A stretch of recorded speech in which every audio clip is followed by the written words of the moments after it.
भाई?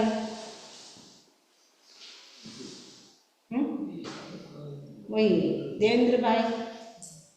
यस, ध्यान अलग रहता है। सिंपल ध्यान तो फोकस कंसंट्रेशन है, उसके आगे मेडिटेशन आते हैं, डीप मेडिटेशन आते हैं। तो चार प्रकार के तो ध्यान का मतलब है सिर्फ अवेयरनेस, जागरूकता। ध्यान का मतलब है चित्त एक सब्जेक्ट पर अपने माइंड को फोकस करना, किसी एक विषय पर अपने चित्त को कंसंट्रेट करना, वो ध्यान है। ठीक है, ध्यान का मतलब अवेयरनेस। ध्यान का मतलब है किसी एक विषय पर, एक सब्जेक्ट पर अपने माइंड को कंसंट्रेट करना, उसे ध्यान कहा जाता है। तो ध्यान ऐसे देखें तो बहुत सारे ध्यान हो सकते हैं, क्योंकि हमारे डे टू डे लाइफ में कितने सारे थॉट्स आते हैं। जितने थॉट्स आते हैं वो सारा ध्यान हो सकता है, लेकिन इतने सारे ध्यान हम काउंट नहीं कर सकते हैं। इसलिए हमारे आचार्यों ने ध्यान के कितने प्रकार बताए? 4 प्रकार। कौन कौन से? आर्त ध्यान, रौद्र ध्यान, धर्म ध्यान और शुक्ल ध्यान। ये 4 प्रकार के ध्यान बताए भगवान ने। ये 4 प्रकार के ध्यान की चर्चा हमें कहाँ मिलती है? बता सकते हैं ये कहाँ पे मिलती है? कौन से आगम में मिलती है? 4 प्रकार के ध्यान की चर्चा ठाणक सूत्र में मिलती है। ठीक है, भगवती सूत्र में भी मिलती है। तो ये 4 प्रकार के ध्यान की चर्चा ठाणक सूत्र और भगवती सूत्र में हमें प्राप्त होती है। तो आर्त ध्यान, रौद्र ध्यान, धर्म ध्यान, शुक्ल ध्यान, इन 2 प्रकार के ध्यान, ये जो टोटल 4 प्रकार के ध्यान है, लेकिन हम उसको 2 डिवाइड कर सकते हैं, प्रशस्त ध्यान, अप्रशस्त ध्यान। प्रशस्त ध्यान यानी अच्छा ध्यान, यानी प्रशस्त ध्यान है उसका लक्ष्य होता है मोक्ष जाने की इच्छा होती, मोक्ष प्राप्ति के लिए जो ध्यान किया जाता है, कर्मों की निर्जरा के लिए जो ध्यान किया जाता है, वो होता है प्रशस्त ध्यान, जिसका लक्ष्य है मोक्ष की प्राप्ति, मेरी आत्मा की मुक्ति हो। आत्मा की मुक्ति का जो लक्ष्य है, या कर्म निर्जरा का जो लक्ष्य है, कर्म निर्जरा के लिए जो मेडिटेशन किया जाता है, या मुक्ति की प्राप्ति के लिए जो मेडिटेशन किया जाता है, वो प्रशस्त ध्यान होता है, अच्छा ध्यान होता है। वो अच्छा ध्यान कौन सा है? धर्म ध्यान और शुक्ल ध्यान। तो धर्म ध्यान करने से और शुक्ल ध्यान करने से हमारी आत्मा है वो कर्मों से हल्की होती है। जितना हम ध्यान करते हैं, ध्यान एक प्रकार की फायर है, अग्नि है। अग्नि में आप जो भी डालोगे तो क्या हो जाएगा? जल जाएगा, भस्म हो जाएगा, खत्म हो जाएगा। वैसे ही ध्यान रूपी अग्नि से हम कर्मों को खत्म कर सकते हैं। आज तक जितने भी केवली हुए हैं, सभी ने ध्यान किया है। ये जो ध्यान है वो निर्जरा के 12 प्रकार में से एक प्रकार है। आभ्यंतर ध्यान, आभ्यंतर जो निर्जरा के 6 प्रकार है, उनमें से निर्जरा के टोटल 12 है, 6 आभ्यंतर, 6 बाह्य। तो ध्यान है वो आभ्यंतर प्रकार है। जितने भी तीर्थंकर हुए हैं, सभी ने निर्जरा के 12 प्रकारों की साधना की हो, कोई जरूरी नहीं, कोई गारंटी नहीं है, लेकिन सभी तीर्थंकरों ने ध्यान किया है, शुक्ल ध्यान। शुक्ल ध्यान की श्रेणी से उन्होंने घाती कर्म को क्षय कर दिया। तो भावों में इतनी लीनता आती है, इतनी विशुद्धि होती है, तो व्यक्ति घाती कर्म को भी क्षय कर सकता है। और जब केवली होते हैं, जब उनको मोक्ष जाना होता है, उस समय भी वो शुक्ल ध्यान करते हैं। उस समय भी वो शुक्ल ध्यान करते हैं। शुक्ल ध्यान के माध्यम से वो अघाती जो कर्म होते उनको भी वो नष्ट कर देते हैं। तो यानी केवल ज्ञान की प्राप्ति के लिए भी हमें शुक्ल ध्यान चाहिए, और मोक्ष की प्राप्ति के लिए भी शुक्ल ध्यान चाहिए। तो धर्म ध्यान से तो जीव की देवगति हो सकती है, सद्गति हो सकती है, लेकिन धर्म ध्यान से मोक्ष नहीं होता है। मोक्ष की प्राप्ति के लिए हमें शुक्ल ध्यान करना होता है। तो धर्म ध्यान और शुक्ल ध्यान कब अच्छे हो सकते, उसके लिए हमें जो आर्त ध्यान, रौद्र ध्यान, उसको समझना भी जरूरी है, क्योंकि हम आर्त ध्यान में रहते हैं, रौद्र ध्यान में रहते हैं, दिन भर में ध्यान, धर्म ध्यान में या शुक्ल ध्यान में, ये 4 ध्यान है, उनमें से हम कौन सा ध्यान करते हैं? सबसे ज्यादा हमारा कौन सा ध्यान चलता है? आर्त ध्यान चलता है, क्योंकि इस संसार की जो भी आप इच्छाएं करते हैं वो सब कुछ आर्त ध्यान है। सपोज मेरे बेटे की जॉब अच्छी लग जाए, मेरी बेटी की अच्छी शादी हो जाए, सगाई हो जाए, जो भी आप करते हैं, बिजनेस अच्छा हो जाए, जो भी आप करते हैं, मेरा हेल्थ अच्छा हो जाए, जो भी हम करते हैं वो सब क्या है? एक प्रकार का आर्त ध्यान हो जाता है। उसमें आर्त ध्यान की 4 कैटेगरी बताई गई है। अनिष्ट संयोग, इष्ट वियोग, प्रतिकूल वेदना, भोग लालसा। अनिष्ट संयोग यानी आपको कोई ऐसी जो आपको पसंद नहीं है, जिसका आप लाइक नहीं करते, वो वस्तु आपको मिल गई, आप क्या सोचेंगे? मेरे से जल्दी दूर हो जाए, मेरे से जल्दी दूर हो जाए। कोई भी वस्तु या व्यक्ति, आपके घर में कोई व्यक्ति ऐसा आ गया, आपको पसंद नहीं है, तो आप सोचेंगे कब जल्दी जाए। अंदर से ऊपर से बोलेंगे विराजो विराजो, रहो रहो, लेकिन अंदर से लगता है कि कब जाए। ऊपर से बोलते ना आप विराजो, आपका रहना बहुत अच्छा लगेगा। पहले का जमाना था कि कब मेहमान आए कब हम खाएं, आज का जमाना क्या है? कब मेहमान जाए और कब हम खाएं। पहले ऐसे था ना, मेहमान का इंतजार करते थे, क्योंकि अतिथि देवो भव, अतिथि को देव की तुल्य माना जाता था। आजकल तो अपने घर में क्या रखते हैं? पहले ये रखते थे डोगी, पहले तो घर में डोगी ना आ जाए उसके लिए मानस को रखा जाता था। आजकल घर में मानस ना आ जाए इसलिए डोगी को रखा जाता है घर में, है ना। पहले तो ऐसे था ना कि कोई हमारे घर में डोगी घुस न जाए, इसलिए एक आदमी को रखा जाता था, भाई ध्यान रखना घर में कोई कुत्ते न घुस जाए। आजकल कुत्ते को रखते कि कोई घर में मानस न घुस जाए, आदमी न घुसी जाए। આજનો જમાનો કેટલો થઈ ગયો છે, ફરક કેટલો આવી ગયો છે। તો આપણે આર્ત ધ્યાન કેટલું કરીએ છીએ એ વિચારવાનું છે કે આપણે આર્ત ધ્યાન કરીએ છીએ, આપણું ડગલે ને પગલે આર્ત ધ્યાન થઈ રહ્યું છે। જે પણ તમારી સંસારની ભૌતિક જો બી ઈચ્છાએ છે એના માટે જો પણ તમે ચિંતન કરો છો, સંસારના કામોના દરેક માટે, અને એક શબ્દમાં આપણે કહીએ તો જે સંસારના જેટલા પણ કામ છે એની આપણે ઈચ્છા કરી, એ બધું આર્ત ધ્યાન છે। અને જેમાં આપણું મોક્ષનું લક્ષ્ય નથી, કર્મ નિર્જરાનું લક્ષ્ય નથી, એ આપણે જે ધ્યાન કરીએ, કઈ લોકો કે મેડિટેશન કરે છે, લક્ષ્ય શું છે તમારું, પર્પઝ શું છે? ઘણા હેલ્થ માટે મેડિટેશન કરતા હોય, ઘણા હેલ્થ માટે જ વધારે કરે છે લોકો। આજકાલ કોન્શિયસ વધારે થઈ ગયું છે મેડિટેશન।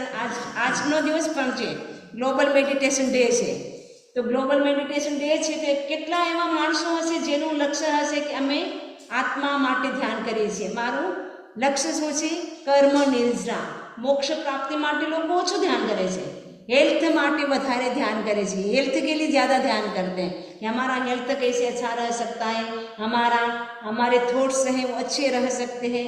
तो थॉट्स ऐसे अच्छा रहे वो अच्छी बात है, लेकिन हेल्थ के लिए या कोई पर्पज, संसार के पर्पज के लिए जो भी ध्यान करते हैं वो सब आर्त ध्यान है। आर्त ध्यान में यदि व्यक्ति की मृत्यु होती है तो कहाँ का मेहमान बनेगा? तिरंज गति में। तो आपको पता है पार्श्वनाथ भगवान के 10 भाव, उसमें फर्स्ट भाव है मरुभूति का भाव, याद है ना नाम मरुभूति। पार्श्वनाथ के कितने, क्योंकि जो भाव की काउंटिंग की जाती है वो सम्यक्त प्राप्ति के बाद की जाती है। भगवान पार्श्वनाथ को मरुभूति के भाव में सम्यक्त की प्राप्ति हुई थी। तो मरुभूति और कमठ दोनों भाई थे, सगे भाई थे। तो मरुभूति क्या है? गुरु पधारते हैं, उनका प्रवचन सुन करके उनको मतलब वो श्रावक धर्म स्वीकार कर लेता है, श्रावक की 12 व्रतों को स्वीकार कर लेता है। जब भी टाइम मिलता वो सामायिक करता, प्रतिक्रमण करता, पौषध करता, उपवास करता। तो वो ध्यान मैंने घर में ज़्यादा ध्यान नहीं दे पा रहा था, उसका ऐसे वो मंत्री था, तो जो भी काम होता वो राजकाज का काम करता और उसके बाद टाइम मिलता तो धर्म ध्यान करता। जो कमठ और उसकी जो मरुभूति की वाइफ थी, उन दोनों का आपस में लव हो जाता है, तो वो गलत उनके साथ कॉन्टेक्ट संबंध हो जाता है, रिलेशन हो जाता है। तो जब पता चलता है कमठ की पत्नी को, तो कमठ की पत्नी कंप्लेन करती है अपनी देवर से कि आप तो धर्म ध्यान करते हैं लेकिन पीछे से क्या होता है आपको पता नहीं है। तो एक दिन तो उनको एकदम रियल में उनको देख लिया कि ऐसा वो गलत काम कर रहे हैं। तो मरुभूति ने राजा को कंप्लेन की कि मेरी वाइफ और कमठ आपस में गलत उनका रिलेशन संबंध अच्छा नहीं है। तो राजा ने उनको समझाया लेकिन वो समझा नहीं, वो उल्टा उल्टा उस राजा को बोलने लगा कमठ। तो राजा को भी गुस्सा आता है, फिर राजा ने उसको कहा कि तुम उसको देश निकाला दे दिया, यानी इस एरिया में आप, जहाँ तक राज्य हमारा है वहाँ तक आप नहीं रह सकते हो। तो वो तापस बन जाता है, कमठ है वो तापस बन जाता है। कि मरुभूति के मन में आता है कि मैंने अच्छा नहीं किया, कि मेरे कारण मेरे भाई को इतना कष्ट हो रहा है, वो उसको देश निकाला दिया गया।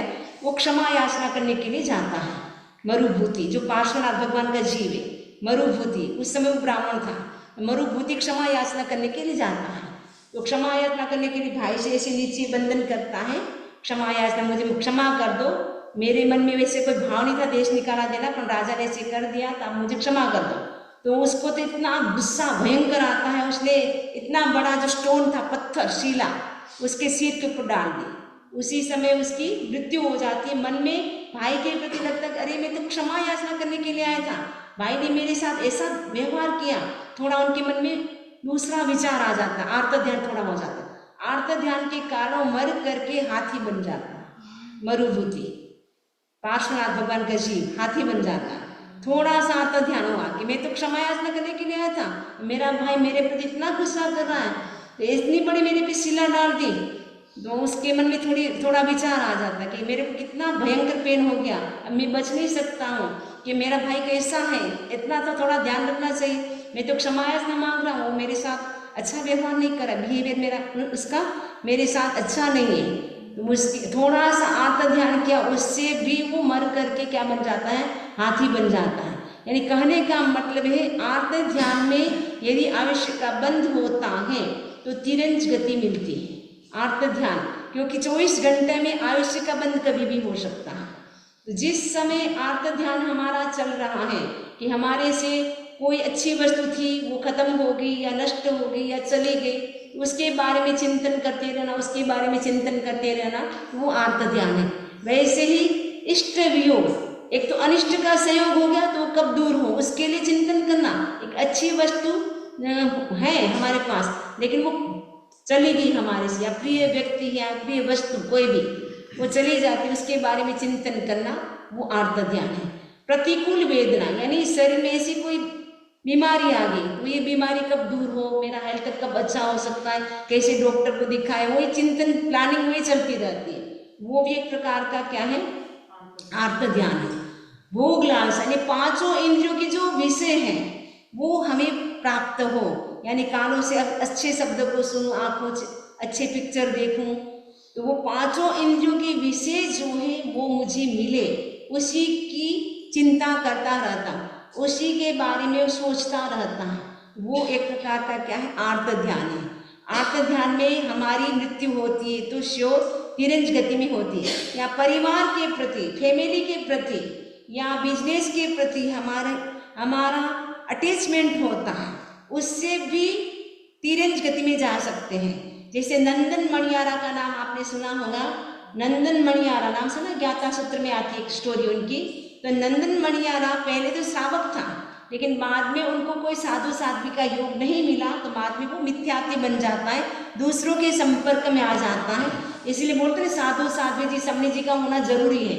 यदि वो चले जाते हैं फिर हमें धर्म सुनने को नहीं मिलता है, तो हम फिर दूसरे के संपर्क में आने से हमारा सम्यक तो होता है वो खत्म हो जाता है। तो नंदन मणियारा को साधु साध्वी का योग नहीं मिला, दूसरे उनके फ्रेंड हो जाते, फ्रेंड सर्कल दूसरा मिलता है, जिसके कारण उनका सम्यक तो चला गया। और एक बार वो उन्होंने उपवास शायद किया था, 24 उपवास किया था, पौषध किया था, उस समय उनको बहुत ज़्यादा प्यास लगती है। तो उनके मन में विचार आता है कि सुबह पौषध कंप्लीट करते मैं बहुत बड़ी बावड़ी का निर्माण करूँगा, यानी लेग तालाब उसको मैं बनाऊंगा। तो इतना बड़ा वो लेग बनाता है और उससे बहुत लोगों को सहायता मिलती है, सब लोग पानी भरने के लिए आते हैं, सब उनकी तारीफ करते हैं। तो नंदन मणियार को भी अपनी जो लेग था उसके प्रति इतना अटैचमेंट हो जाता है कि वाह मैंने कितना सुंदर बनाया, सब लोग कितने पानी पीते हैं, सब मेरी तारीफ करते हैं, उनके प्रति उनका अटैचमेंट रह जाता है। मृत्यु के बाद वो मर करके उसी लेग में, उसी बावड़ी में क्या बन जाता है, मेंढक बन जाता है। मेंढक जानते हैं ना, हाँ, फ्रॉग, वो बन जाता है। तो मतलब कहने का मतलब आसक्ति वहाँ उत्पत्ति, जहाँ अटैचमेंट होता है वहीं जीव का बर्थ हो जाता है। तो आर्त ध्यान आपको समझ में आ गया। आर्त ध्यान ये भी खराब है, आर्त ध्यान अच्छा नहीं। दूसरा है रौद्र ध्यान।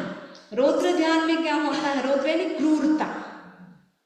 तो इसमें जैसे हिंसा के भाव, कई व्यक्ति होते हैं हिंसा करता है, कई व्यक्ति होते करता नहीं है लेकिन मन से हिंसा के भाव करता है। मन से आपको विचार आते इसको मार दो, इसको ऐसे कर दो।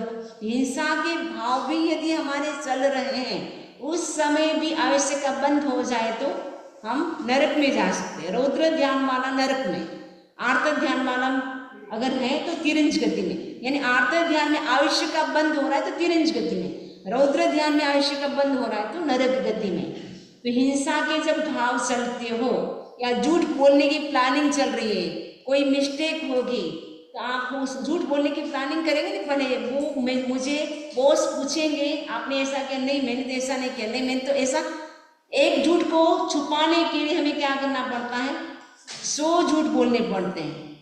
ऐसे होता है ना, एक झूठ ने छुपावा माटे 100 झूठ बोलवा पड़े। तो झूठ बोलवाना જ્યારે ભાવ ચાલતા હોય, પ્લાનિંગ झूठની ચાલતી હોય, એ ટાઈમે આયુષ્ય બંધ થઈ જાય તો શું મળશે? नरक गति।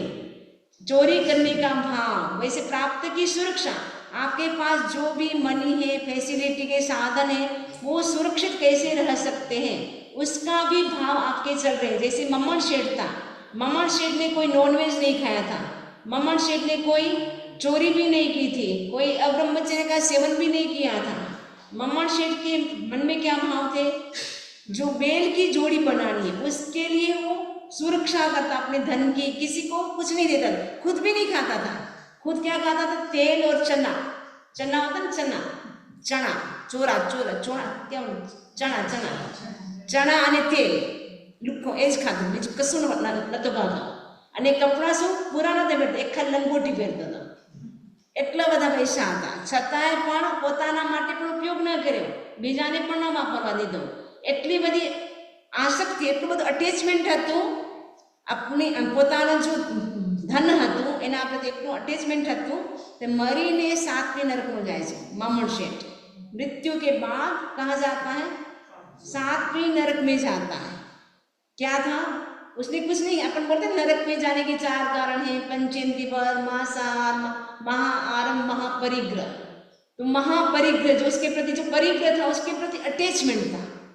बाकी उसने कोई पंचेंद्रिय की हिंसा नहीं की थी, नॉनवेज भी नहीं खाया था, कुछ भी नहीं किया था, महाआरंभ भी नहीं किया था, लेकिन जो परिग्रह था उसके प्रति उसका अटैचमेंट था। वो कैसे मैं सुरक्षित रखूं और कैसे उसको बढ़ाऊं। आपके मन में प्लानिंग चलती हो, बड़े बड़े मुझे क्या है कारखाने डालने हैं, वो डालने हैं, होता है ना, एक बिजनेस लंबा चौड़ा बढ़ाते जाते वही प्लानिंग चल रही है। उस समय आवश्यक बंद हो गया तो फिर कितना मुश्किल हो जाएगा। यहाँ का तो कितना कम अपनी लाइफ है, 80 ईयर या 100 ईयर, लेकिन फिर आप आगे नरक में चले गए तो मिनिमम कितने हजार वर्ष रहना पड़ेगा? 10,000 ईयर, 10,000 वर्ष होना पड़ेगा मैक्सिमम। यदि 7वीं नरक में मम्मर शेठ चला गया, अभी तो हम 5 बार किसी 7वीं नरक में तो नहीं जाएंगे, वो श्योर है। क्यों? क्योंकि हमारे वज्र ऋषभ नारा संगनन नहीं है, वज्र ऋषभ नारा संगनन नहीं है, तो कहते कि इस 5वें आर्य के जीव तो 2 नरक तक ही जा सकते, ऐसे बोलते हैं। तो वो तो फिर भी नरक तो नरक है, उसमें भी कितने सागरोपम, 2 सागरोपम तो होती है दूसरे नरक की भी। तो वो नरक का तो नाम से भी ऐसा होता है, और वहां जाने से तो कितना पेनफुल सिचुएशन है। तो कहने का मतलब है जब हमारे मन में हिंसा के भाव चलते हो, झूठ के भाव चलते हो, चोरी के भाव, या हमारे पास जो भी फैसिलिटी के साथ वो सुरक्षित रहे, कहीं कोई इधर से उधर लेके चला ना जाए, वो भावना होती है, उस समय आवश्यक का बंद हुआ तो खराब है। आवश्यक का बंद कभी भी हो सकता, पता नहीं 24 आवर्स में कभी भी हो सकता है। तो हमें जागरूक रहना है। यानी आर्त ध्यान और रौद्र ध्यान संसार परिभ्रमण कराने वाले हैं। ध्यान तो ध्यान है, क्योंकि उसमें भी एकदम कंसंट्रेट हो जाता है माइंड। जैसे बगुला होता है ना, बगुला एकदम बोलते हैं ना, बगुला होता है मछली को खाने के, फिश होती है, उसको खाने के लिए एकदम कंसंट्रेट, जैसे धीरे धीरे चलेगा, जैसे कोई मेडिटेशन कर रहा है, तो इतना वो धीरे धीरे चलता है, कंसंट्रेट होता है। लेकिन उसका भाव क्या होता है? मछलियों को मारना है, तो वो हिंसा के भाव में कंसंट्रेशन तो उसमें भी है, इसमें भी है, लेकिन आपका यदि नेगेटिव थॉट्स हैं उसमें आवश्यक बंध होता है तो हमारा तिरंज गति या नरक गति का हो सकता है। तो आर्त ध्यान रौद्र ध्यान से हम कितना बच सकते हो हमें प्रयास करना है। तीसरा ध्यान है धर्म ध्यान। धर्म ध्यान के भी 4 प्रकार है। आज्ञा विषय, आज्ञा विषय का मतलब है भगवान की क्या आज्ञा है उसके बारे में चिंतन करना। भगवान की आज्ञा क्या है कि रात्रि भोजन नहीं करना है, भगवान की आज्ञा है ना, क्या आज्ञा नहीं है, क्या है, भगवान बोलते कि रात्रि भोजन नहीं करना है। भगवान क्या कहते हैं, हमें धर्म ध्यान करना है, लेकिन धर्म ध्यान कितना कर पाते हैं वो मुश्किल है। आप कहेंगे हम तो अमेरिका में रहते हैं, धर्म ध्यान तो टाइम मिलता है फिर भी हम करते हैं। तो जितना हम हो सके उतना हम पापों से बचे। भगवान की आज्ञा है कि मनुष्य को मिला है, साधु नहीं बन सकते तो कम से कम एटलीस्ट क्या बनना है, श्रावक के 12 व्रतों को स्वीकार करना। ये भगवान की आज्ञा है कि मनुष्य भोग की सफलता तब है हम 12 व्रतों को स्वीकार करते हैं। साधु नहीं बन सकते तो श्रावक के 12 व्रतों को स्वीकार करे। जैसे आनंद श्रावक ने 12 व्रतों को स्वीकार किया था, उससे भी उनका क्या हो गया, एक भव अवतारी बन गए। आनंद आदि श्रावकों ने साधुपन नहीं लिया था, लेकिन उन्होंने श्रावक के 12 व्रतों को स्वीकार किया, जिसके कारण वो एक भव अवतारी बन गए। तो भगवान की आज्ञा है हम रात्रि भोजन न करें, 12 व्रतों का पालन करें, 6 काय जीवों की रक्षा करें, जितना कर सकते हैं 6 काय जीवों की रक्षा करें। तो कितना हम हिंसा झूठ चोरी से बच सकते हैं उस पे हमें ध्यान देना है। अपाय विषय, अपाय का मतलब दोष। सपोज आपने श्रावक के 12 व्रतों को स्वीकार कर लिया, उसके बाद आपके क्या क्या दोष लगे वो आपको चिंतन करना है। जो दोष लगे हैं उसको क्लीन करने के लिए हमें क्या करना है, प्रायश्चित करना है। क्योंकि जाने अनजाने डे टू डे लाइफ में कोई न कोई दोष लग जाता है, उस दोषों को हमें कैसे क्लीन करना है। क्योंकि आपके कपड़े पे कोई धब्बा हो जाता है, हम तो वाइट कपड़े पहनते हैं, हमारा बहुत जल्दी हो जाता है। थोड़ा सा भी सपोज खाना आहार कर रहे हैं, येलो भी मतलब सब्जी गिर गई तो येलो हो जाता है, तुरंत बोलेंगे अरे समझ लीजिए आपको गिरो देखो कैसा हो गया। तो धब्बा होता तो अच्छा नहीं लगता, तो धब्बे को साफ करने के लिए हम क्या करते हैं, क्लीन करते, वॉश करते, वॉश तो क्लीन हो जाता है, फिर खराब नहीं लगता है। वैसे ही हमारी आत्मा में जो भी हमने नियम लिए वो ब्रेक हो गए, जानबूझ करके आपने ब्रेक कर दिया या अननोइंगली कर दिया, अननोइंगली भी कर दिया तो भी दोष तो दोष है। लेकिन हमें क्या करना है, याद करके एक एक दोषों की हमें क्या करना है, आलोचना करना है, प्रायश्चित करना है। तो उससे अपाय का मतलब दोष, जो भी दोष लगे उनकी हम क्या करनी है, शुद्धि करनी है। जो भी पाप लगा है पाप का पोटला वापस हमें आगे और कैरी ऑन नहीं करना है, ठीक है ना। यही जो भी किए हैं उसको क्लीन करना है। पास्ट लाइफ के पापों को भी धोने का ये अवसर है। पास्ट लाइफ में जो भी हमें जाने अनजाने जो भी हमारे से पाप हो गए, क्योंकि एवरी मोमेंट अनंत अनंत कर्म का बंधन हो रहा है, अनंत अनंत कर्म पूर्वक हम आत्मा पर अट्रैक्ट हो रहे हैं।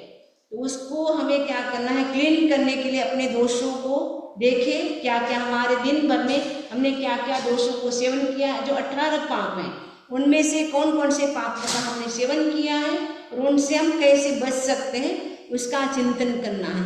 विपाक यानी फल, ये जो कर्म का जो फल है, जो भी हमने कर्म किया उसका फल तो हमें मिलता ही है, इस भाव में मिलता है या पर भाव में मिलता है, लेकिन वो फल हमें मिलता है।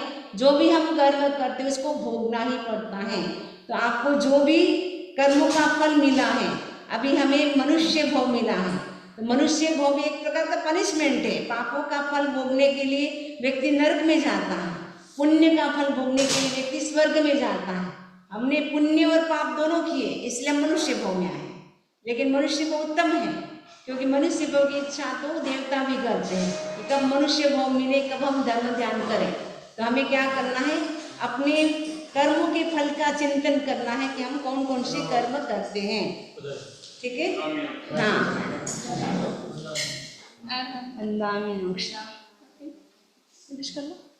ये अभी है आप शुक्ल ध्यान, ठीक है। तो संस्थान यानी लोक की जो आकृति है, लोक के बारे में चिंतन करना, तो ये धर्म ध्यान है।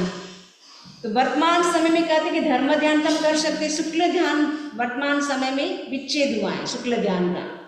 शुक्ल ध्यान का मतलब हमारी जो भावधारा एकदम प्योर हो जाती है, निर्मल हो जाती है, वो शुक्ल ध्यान होता है। और शुक्ल ध्यान के 4 प्रकार है, पृथक्त्व वितर्क सविचार, एकत्व वितर्क अविचार, सूक्ष्म क्रिया अप्रतिपाती, समुच्छिन्न क्रिया अनिवृत्ति। ये जो पृथक्त्व वितर्क और एकत्व वितर्क ये केवल ज्ञानी जो होते हैं उनके होता है। जब मोक्ष जाना होता है तब सूक्ष्म क्रिया अप्रतिपाती, यानी मन, वचन और काया, ये 3 जो प्रवृत्ति होती है वो रुक जाती है। समुच्छिन्न क्रिया में श्वासोश्वास की जो एक्टिविटी चलती है वो भी रुक जाती है, यानी उसके बाद उनका मोक्ष हो जाता है।